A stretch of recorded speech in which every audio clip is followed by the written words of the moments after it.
Hey Clashers, that's right, it's a clan capital video, and today we are visiting the rank 1 clan in Germany. Overall, there are the number 10 clan globally, so they are really high up, and they today will share some of their attacks with us so we can learn and see what the current high level of clan capital looks like, so you can maybe copy some things as well. So let's just dive into the first attack. Let's do it.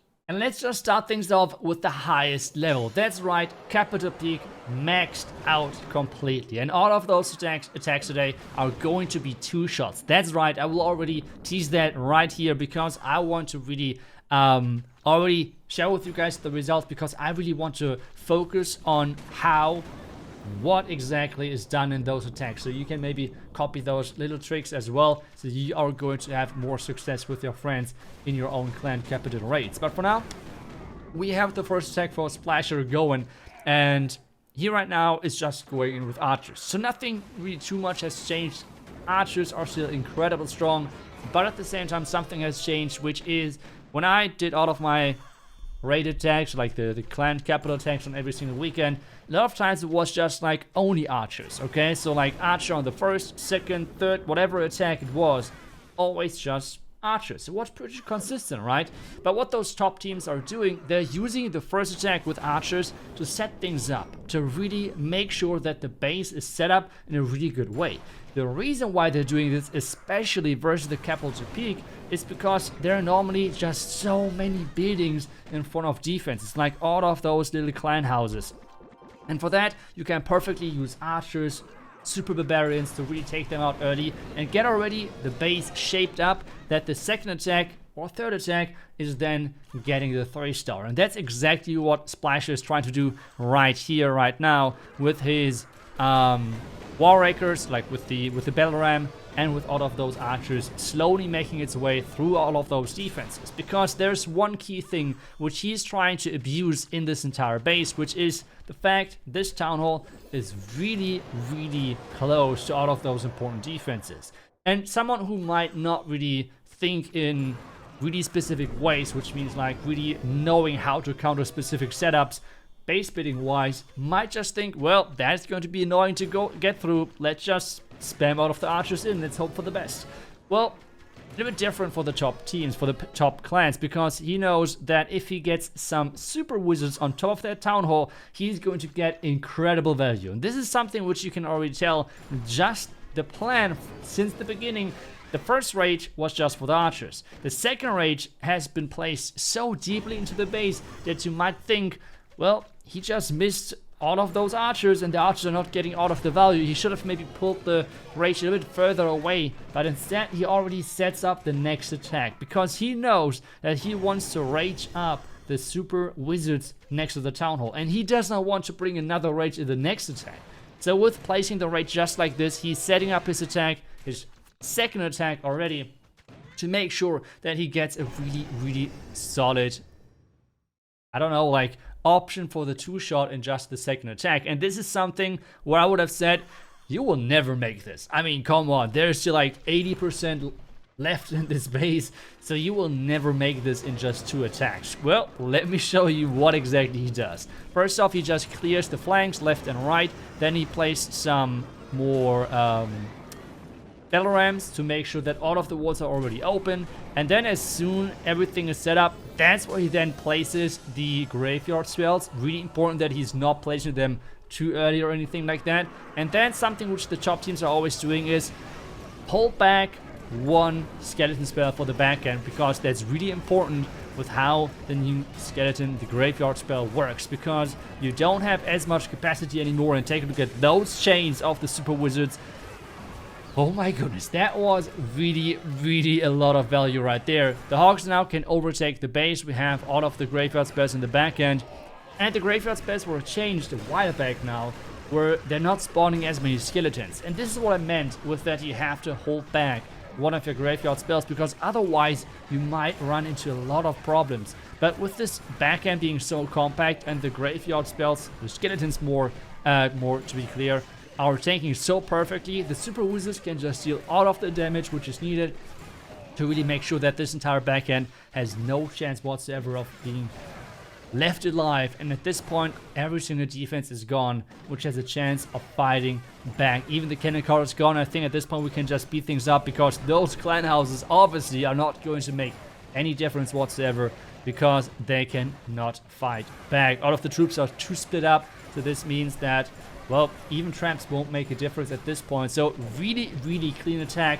Seeing a maxed capital peak being two-shotted in clan capital, which is not a default base, is not that common. So really, really big props to Splasher. And he said already that he has not the luckiest matchmaking on this weekend, because he has faced a lot of maxed clans, and that's another big problem with the clan capital right now, that it feels really, really random regarding the highest ranks. You might now ask yourself, what exactly do you mean by having a disadvantage of attacking maxed out bases? Well, the ranking overall is mainly based on how much clan gold you can make on one weekend. Like, this is a really important factor. And overall, the balance of the clan gold is really, really not that optimal in the clan capital. What does this mean?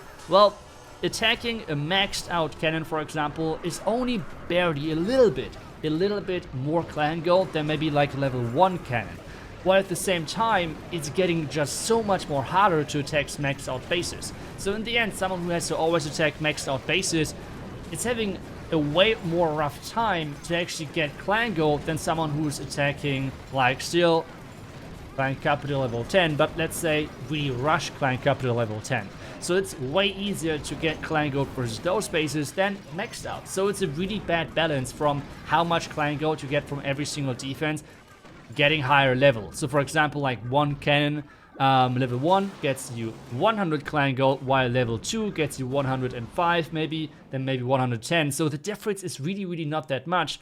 Well, the difference in the difficulty is pretty insane. So all of those top clans who are facing maxed out bases are having a rough time. So that is a really big disadvantage. But we want to concentrate back onto the attack, right? We want to concentrate back onto the attack. And we see right now a really, really common approach versus those middle of the pack districts, because a lot of times you can combine the graveyard spells with either wall rakers and super wizards, or wall rakers and hog gliders. Both of those are really good options, and you can see both of them in those two attacks which we have seen so far, again versus another maxed out base. And again, you see the delayed graveyard spell. It's such an important thing. You really have to make sure that if you're using the graveyard spell, that you are learning this lesson, really knowing that you have to delay things and have to delay the spell, because it always means that you don't spawn the graveyard or like the skeletons too early into the attack, because they're just useless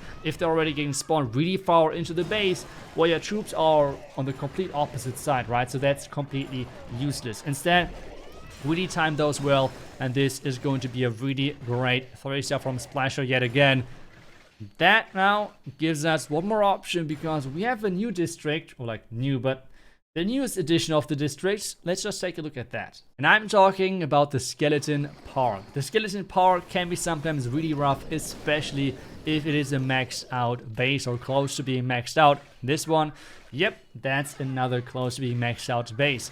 By the way, as well, as we're watching the beginning of this wonderful attack, let me know in the comments if you are still enjoying the clan capital, or if you're, I don't know, not enjoying it as much anymore, because I would love to know as well. Let me know if you would like to see more clan capital content more often on this channel, because I have to say, I don't know, like for me right now, with, for example, the matchmaking issues which I have talked earlier about it, it's just not as entertaining. Maybe for me as well, a big issue is that most of those top teams, which by the way, like there's no problem with that, or like they're not doing anything wrong, but most of those top teams, for example, the Splasher clan as well, I don't know, like maybe 3 or 5 players are playing all of those 50 accounts, which again is like, there's nothing against the terms of service, but I just think the system where there's a ranking, that should not really be the case, right? Or do you guys think that should be okay? I feel like it's just strange. And yes, I know you can't really like control that or anything, but I just think a competitive ranking system should be based on that. So I really hope that in the future we're going to see a new mode, a new ranking mode, whatever, inside the clan capital, because I just think they should just leave the current trophy system as it is, to give really this casual vibe, because this is what Clan Capital is right now for me. Really a casual mode for people to enjoy to play with your friends, because you always have the same level as your friends, which I still think is a really cool feature, but it just does not really fit into a competitive environment when it comes down to like trophy rankings and whatever. So looking forward to see, hopefully see that there's going to be some changes at some point. But either way, back to the attack, as we see a lot of hogs getting deployed on this left side. A perfect heal spell, by the way. This heal spell was perfectly placed, really nicely done. And now more hog lives are coming in to take down those defenses right there. And as well, with taking down the defenses, this means he's opening up the base more. Always remember that with the Clan Capital, that the deployment area is getting increased step by step with that. So nicely done. At this point, the graveyard spell over here was mainly meant for the second attack then, because at this point it's not really doing too much. Yes, it has already taken down this minion hive by quite a bit, but it's not getting it down overall. But now let's just check out the next attack, because he's coming in this time with a P.E.K.K.A. That's quite interesting. Let's see how he uses that P.E.K.K.A, because otherwise he's running again a lot of those hogs, and he has yet again a lot of those graveyard spells. I think graveyard right now is still the strongest spell overall in the Clan Capital. Incredible strong, and he's using the P.E.K.K.A actually on the far right side, because there's not really that much damage on that P.E.K.K.A. It's a super wizard tower, it's a mortar. All of those not really dealing any single target damage. Yes, the cannon and spear thrower, but that's not that big of a deal. And as well, sorry, as he's like pushing through this top right side, he's as well already pushing into this far left side with those hogs. And whenever you're placing a skeleton spell around a giant cannon, make sure that you're placing it right on top of it, because this means you can tell the cannon never really knows where it should shoot, because the skeletons are spawning around it, and there's always some skeletons in the back poking that giant cannon. At this point it's going down. The minions did an incredible job of actually taking down the giant cannon right there. And now the P.E.K.K.A and the other hogs are reinforcing his main push, and this means this base is done, even with the backhand giant right there helping a little bit. And this is another 2-shot. Well, overall for this video, a huge shout out goes to Splasher inviting me for some great attacks. Let me know if you would like to see more Clan Capital content in the future. And well, I hope you enjoyed the video. Thank you so much for watching. I will see you guys back tomorrow for the next one. Until then, see ya and bye bye.